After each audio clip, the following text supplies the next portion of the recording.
The federal government is going across the country pitching Canadians on the federal budget. But how is the budget meeting the current economic temperature? Let's start with some new job numbers from Statistics Canada. Employment rose by 35,000 jobs last month. Meanwhile, unemployment held at 5%. And average hourly wages also rose 5.3% on a year-over-year basis last month. They're now up at $33.12.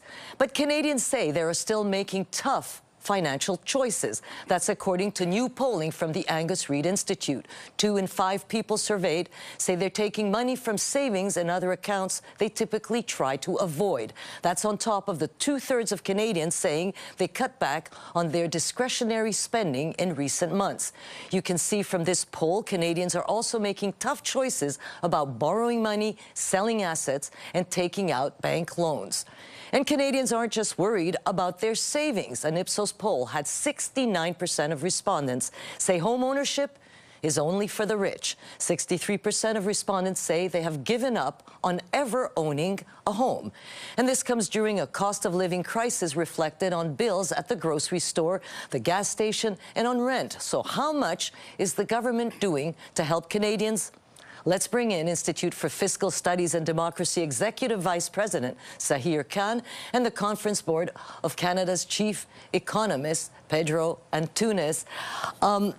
Pedro, the job numbers, 35,000 new jobs this month. That sounds like a lot in a sluggish economy. But what kind of jobs do we know? Are these high-paying, low-paying, jobs with benefits? Are these sustainable jobs?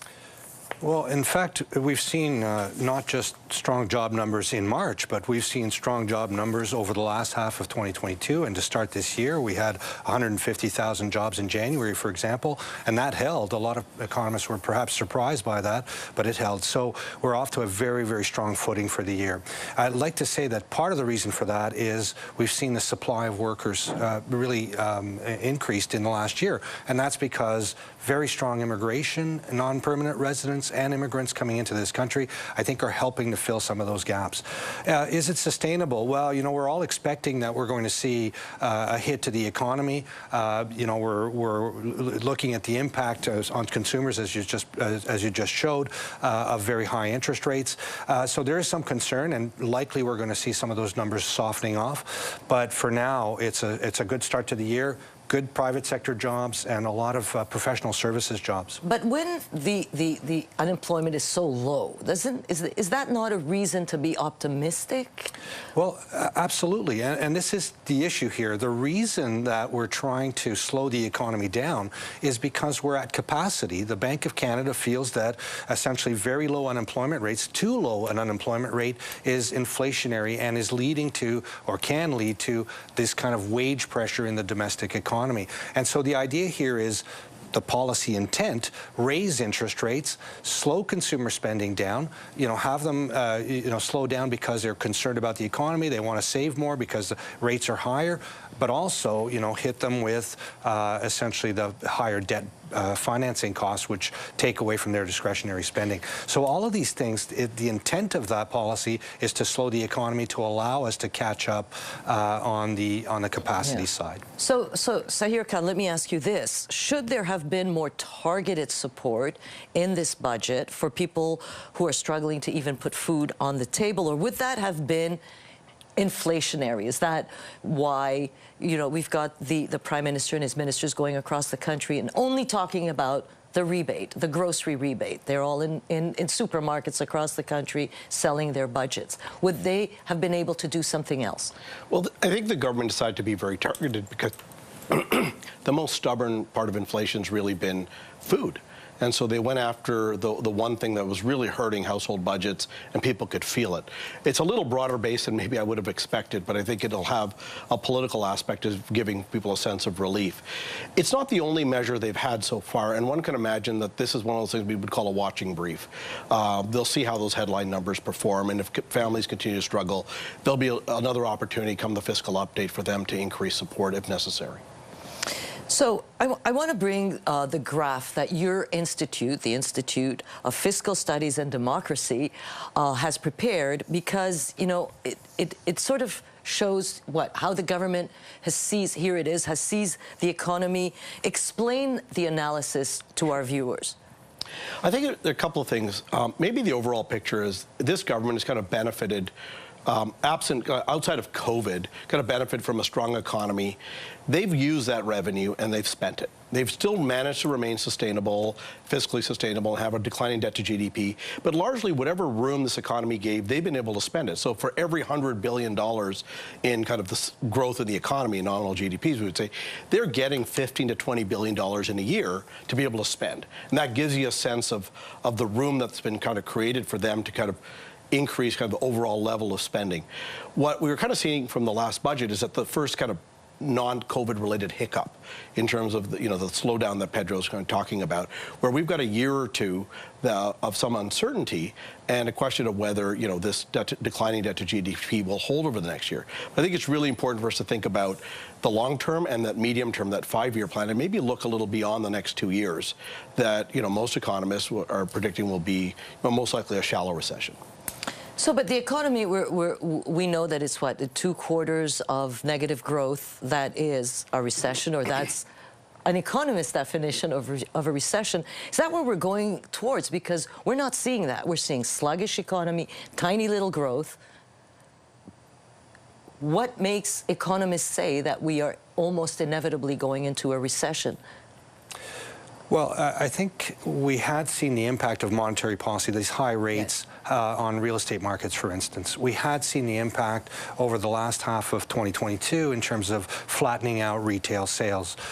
So even though overall consumer spending was still kind of moving forward, the surprise has been that we've, in some ways, fixed the problem on the supply side. In other words, we've seen this strong employment growth. This is now sustaining incomes and perhaps offsetting or being a slight concern for the Bank of Canada in essence, as are they going to be able to see that economy slow down to the pace they want to get inflation where they want it?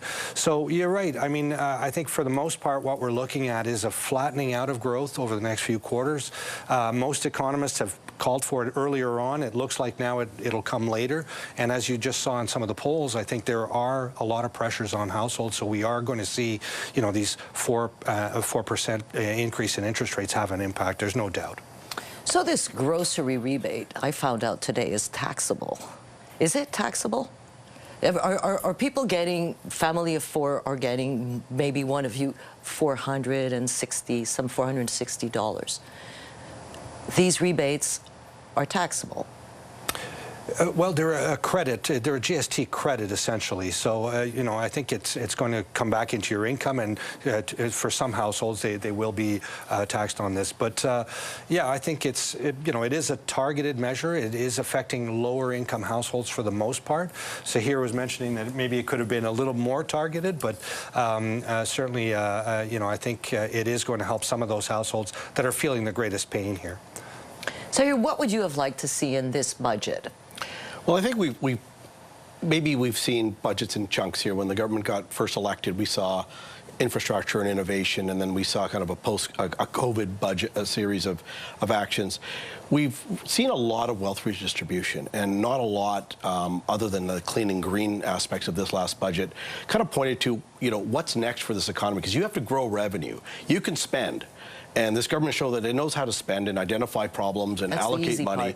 In a way, and execution, I would argue, has been difficult for this government, and I think Canadians are going to hold them to account for that.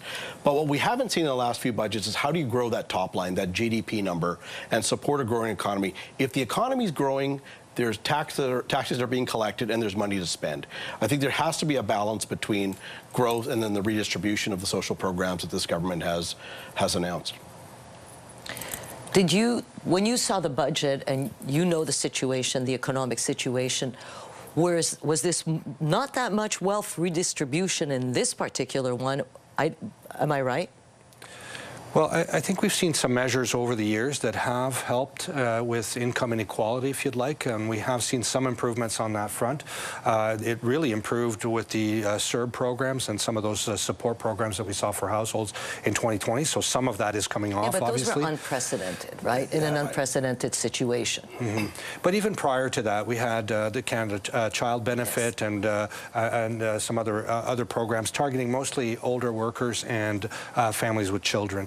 So I think we have seen the inequality piece kind of declining, even though you know, a lot of people are still thinking inequality is rising. It's at least flattened out and perhaps declining.